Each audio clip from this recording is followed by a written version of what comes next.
आप सब लोग ठीक ठाक हैं? कोविड से बचे रहे, कोविड से बचे रहे सब। चलिए, थैंक यू, बहुत बहुत शुक्रिया आपका। बहुत शौक लोगों से आए हैं। अगर आप इस तरफ डिस्टर्ब करते रहेंगे तो बात होगी नहीं। जैसा कि आप लोग जानते हैं, सबसे पहले तो अनिल, जिसको मैं अनिल कम और टोनी के नाम से ज्यादा जानती हूँ क्योंकि मैं इनके घर में पली बड़ी हूँ। मेरा कॉलेज और ये स्कूल में था तब जब मैं कॉलेज में थी।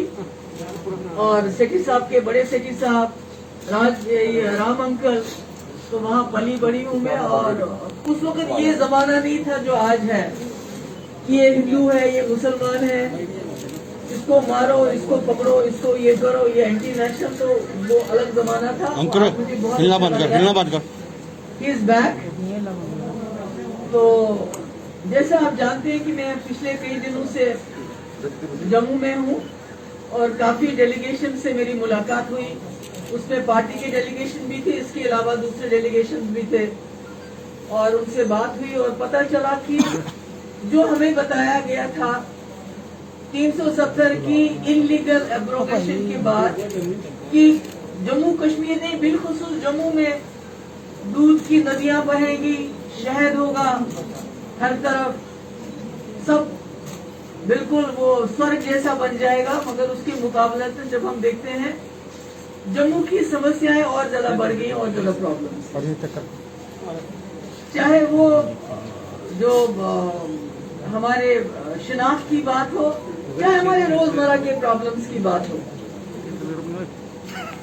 इकोनॉमी हमारी, हमारा सोशल। अंकुर तू हिलना बंद कर यार, तू क्या कर रहा है तू यार? उस पे एक हमला हो रहा है और रोज नीचे ब रोज नए नए ऑर्डर्स आते हैं, नए नए फरमान आते हैं।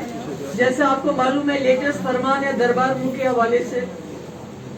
देखिए जो 370 या 35 से जो डोमिसाइल लॉ हमारे, ये कोई हमें किसी बाहर के मुल्क ने नहीं दिए थे, बल्कि हमारे मुल्क के देने से पहले भी यहाँ के जो महाराजा थे उन्होंने यहाँ की टोपोग्राफी, यहाँ की डाइवर्सिटी को देखे जम्मू कश्मीर के लोगों की, कश्मीरियों की शिनाख्त, डोगरास की शिनाख्त को बचाने के लिए, मुस्लिम हिंदुओं को नहीं, सबको बचाने के लिए, शिनाख्त को बचाने के लिए ये कानून लाया था। और जब फिर जम्मू कश्मीर के लोगों ने फैसला किया कि हम हिंदुस्तान के साथ जाएंगे, हम पाकिस्तान के साथ नहीं जाएंगे, तो तब भी उन्होंने कहा था कि चूंकि हमारे कुछ कानून ऐसे हैं जिसकी वजह से हमारी शिनाख्त बरकरार है, वो कानून आपको रखने पड़ेंगे। मगर अब इसके एब्रोगेशन के बाद जो हम देख रहे हैं कि सबसे बड़ा टारगेट जो है, कह रहे थे कि सब कुछ ये पूरा मुल्क के साथ मिल जाएगा, जैसे कि पहले मिला नहीं था। जैसे पहले हमारी बाउंड्री कहीं और थी तो अब जाके मिली है। तो हम देखते हैं कि हमारे यहाँ हर चीज की, जैसे 370 खत्म करना सिर्फ उसका मकसद था जम्मू कश्मीर को लूटना। मामूली सी चीज है, बाजरी से शुरू कर लीजिए आप। बाजरी हो, पहले ये मंदिरों का शहर है, इसको शराब का शहर बनाना चाहते हैं। अब कम से कम अगर यहाँ के लोगों को, यहाँ के दुकानदार को उसका फायदा होता, वो भी बाहर के लोगों को ऑप्शन दे दिया उसका। इसी तरह से आप देख लीजिए हमारे पावर प्रोजेक्ट चिनाब वैली में देख लीजिए, वहाँ भी जो बड़ी अच्छी अच्छी पोस्टें हैं वहाँ बाहर के लोग होते हैं और हमारा पानी, हमारी बिजली बाहर जाती है।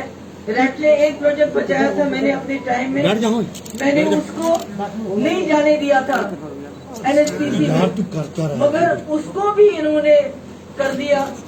हमारे पास कुछ नहीं है, हमारी ट्रांसपोर्टर्स जो है इसको मुसीबत में है।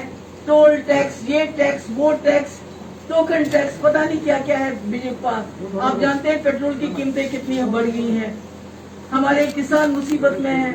अभी मेरे पास मिले थे कुछ किसान ने कहा जो कनाल्स हैं, जो टेल एंड पे गाँव है, उनका बेड़ा गर्क हो रहा है, उनको पानी नहीं मिल रहा है।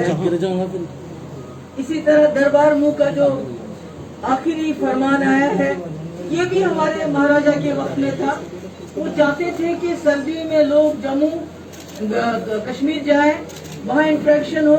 ये खाली इसमें इकोनॉमी की बात नहीं है कि हमारे कश्मीर के लोग यहाँ आते हैं, खरीदारी करते हैं, बल्कि ये हमारा जो सोशल फैब्रिक है, जो हमारा भाईचारा है, ये उसकी बुनियाद।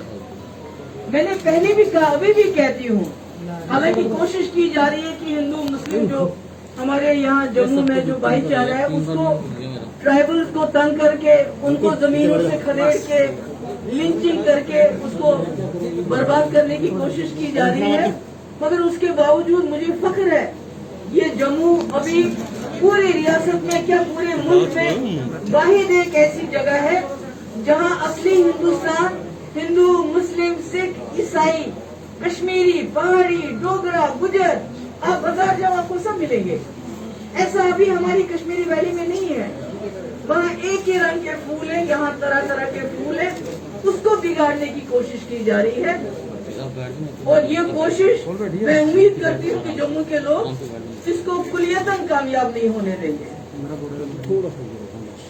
मुगल रोड बंद किया, सफदर रोड बंद किया, अब जाके उसको खोला, मुझे तो समझ नहीं आती है।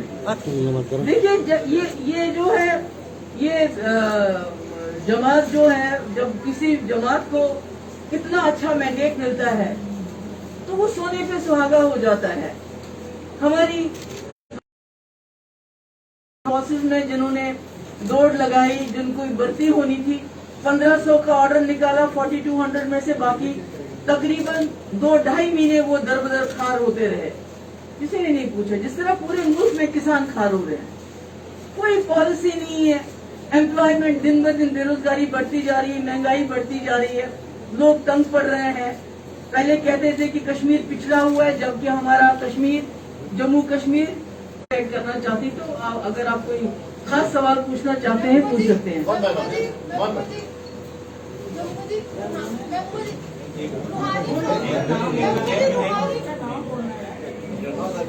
मैं कह रहा हूँ ना, सारे ये इंडिया टुडे के व्हाट्सएप पे तो आप नाम वहीं से पढ़िए ना, फिर ये व्हाट्सएप बोलिए, आप बोलिए सुनाई दे। Ma'am, you have opposed the action against 11 government employees, including the sons of Sayyid Salahuddin. You have said that this coup of the government is anti-Kashmir. Ma'am, how can it be anti-Kashmir? Sayyid Salahuddin is responsible for bloodshed in Kashmir. He has targeted innocent Kashmiris. He has killed innocent Kashmiris. And now, after a proper investigation, NIA inquiry, Sayyid Salahuddin's sons have been found, aiding terrorism. Why are you supporting them? I am not supporting anyone.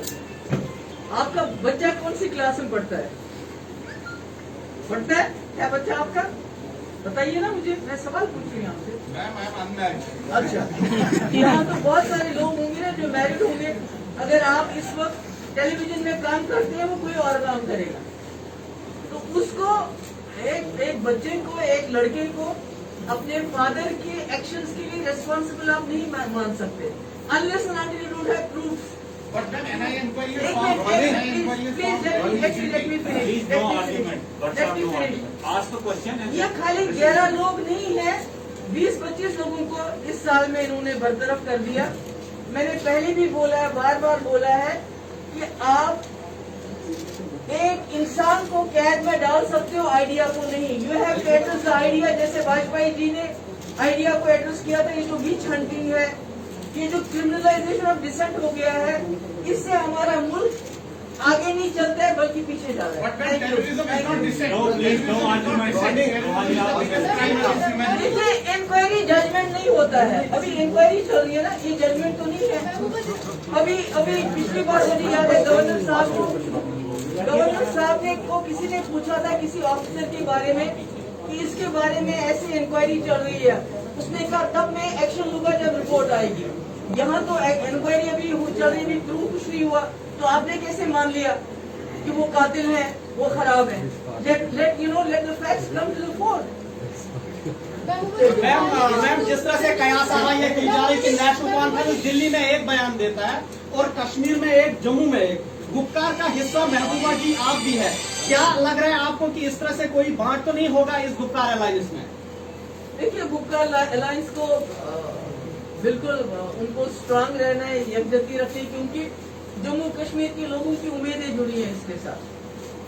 तो अगर कोई हम में से कोई alliance partner in their individual party capacity में कोई action करता है, कोई बात करता है, तो उससे पीएचडी का कोई लेना देना नहीं। पीएचडी वजूद में आई है दो इश्यूज पे, 378 35A। उसके अलावा जो हमारे रोज चैलेंजेस आएंगे, हम कैसे उसको डील करते हैं पार्टी के हिसाब से, दैट्स अ डिफरेंट थिंग। रूहानी फ्रॉम द न्यूज नाउ, आपने लास्ट इशू में कहा था कि जब तक 370 रिस्टोर नहीं होगा I will not fight any election. But the question is, last government जो थी, जो स्टेबल गवर्नमेंट थी, जिसमें आपने बीजेपी के साथ कोalition बनाया था, you were the chief minister at that time. और अभी आप अगर डेमोक्रेटिक प्रोसेस को लगा देंगे तो आपको नहीं लगता कि आपकी पार्टी के लिए नुकसान होगा? मैं डेमोक्रेटिक प्रोसेस को नकार नहीं रही हूँ, खुद हम डीडीसी में पार्टिसिपेट नहीं करते। मैं इंडिविजुअल एज एन इंडिविजुअल से कि मेरे लिए ये बहुत इमोशनल मामला है। मैंने पहला इलेक्शन लड़ा है, जम्मू कश्मीर कॉन्स्टिट्यूशन और अपने मुल्क की कॉन्स्टिट्यूशन की सौगंध खाई है। दोनों झंडे मैंने हाथ में रखे हैं। तो जब तक अपना कॉन्स्टिट्यूशन और मुल्क का कॉन्स्टिट्यूशन इकट्ठे नहीं हो जाते, जैसे कि हमको है, it's a part of our Indian constitution, तब तक मैंने कहा मैं खुद इलेक्शन नहीं लड़ा। मोरल डाउन नहीं होगा पीडीपी के लीडर्स का?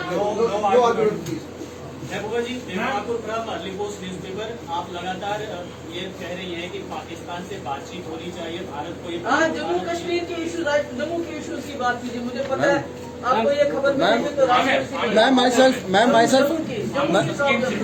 मैम डेली तस्कीन आमिर सुहेल।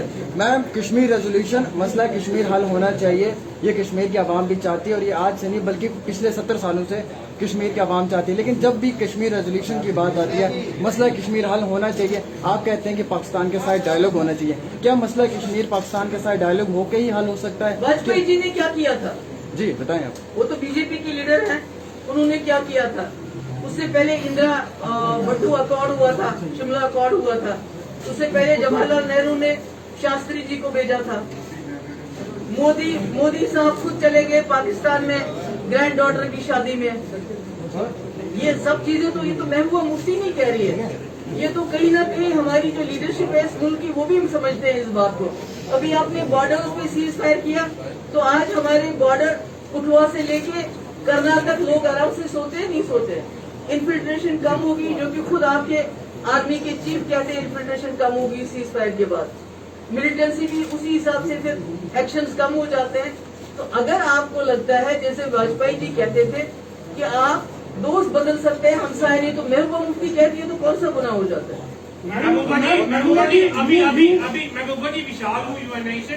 मैम आप ही के हवाले से अभी जो रिसेंट रिविजन किया था डिलिमिटेशन कमीशन ने, आपका ये कहना था कि इसका आउटकम जो है वो प्री प्लान है। जब उनसे ये पूछा गया तो उन्होंने कहा कि अगर आउटकम प्री प्लान होगा तो यहाँ नहीं आते, तो लगभग 800 के करीब लोगों से नहीं मिलते। इस पे आपका क्या कहना है? और दूसरा बाहर से जो है इकोनॉमिकल जो है वो इफेक्ट कितना होगा? जो इकोनॉमिकल, सोशल, इकोनॉमिकल भी और सोशल भी और इमोशनल भी, जो हमारी बॉन्डिंग होती है। मैंने कहा मैं इनके घर में पली बड़ी हूँ, मैंने अपना कॉलेज सारा इनके घर में किया हुआ है। तो ये जो हमारी, देखिए मुझे ये बताइए, डिलिमिटेशन पूरे कंट्री में 2026 में हो रही है, यहाँ क्या जल्दी है? यहाँ क्या जल्दी है? और 20 मिनट में आप मिले पार्टी से, तो 20 मिनट में फैसला हो सकता है क्या? Ma'am post the revocation of article 370, I am Tajinder Singh Soni and I represent CNN News 18. Post the revocation of Article 370, your party saw a split. Several of your senior leaders, they left the PDP, some formed another party, some formed another party. So people are alleging that now you are trying to take a hard line in this time so as to appear with the RCMC and keep your crowd together, ma'am. मेरे भाई, जब मैं chief minister थी मैं तब भी बात करती थी वही जो मैं आज करती हूँ। मैंने यहाँ भी वही बात की जो मैंने प्राइम मिनिस्टर और होम मिनिस्टर के सामने ऑल पार्टी मीटिंग में की। So Mehbooba Mufti doesn't change her statements with the position. महबूबा जी 370 की बात आपने की है, लेकिन भारतीय जनता पार्टी ये कह रही है कि 370 जो है वो गहरी कब्र में चले गया है, दफन हो चुका है, अब वो वापस नहीं आएगा। ये महज मुंगेरी लाल के हसीन सपने जैसा है। वो तो 70 साल सपने देखते रहे और उसके बाद उन्होंने इलीगल तरीके से इसको हटाया। वो मुंगेरी रात के सब नहीं थे। हम तो इलीगली अनकॉन्स्टिट्यूशनली हटाने की बात नहीं, लाने वापस आने की बात नहीं करें। हम कहते हैं हम कॉन्स्टिट्यूशनली और लीगल तरीके से जो अनकॉन्स्टिट्यूशनली छीन गया वो वापस लाएंगे। उनको 70 साल लगे, हमें 70 महीने हो सकता लग जाए। महबूबा जी आपने कहा कि आपका ये पर्सनल डिसीजन है कि जब तक स्टेटहुड या फिर धारा 370 नहीं, हाँ No, धारा 370 या 35 में वापस नहीं आएगी, तब तक आप पर्सनल कैपेसिटी में जो है इलेक्शन नहीं लड़ेंगे। इसका मतलब आप इंडिकेशन दे रहे हैं कि पीडीपी विधानसभा का चुनाव लड़ सकती है, और अगर आपकी पार्टी अक्सरियत में आती है, चीफ मिनिस्टर बनने की बारी आती है, तो क्या आप चीफ मिनिस्टर भी नहीं बनेंगी? हमारी पार्टी में बहुत सारे लोग हैं जो चीफ मिनिस्टर बनने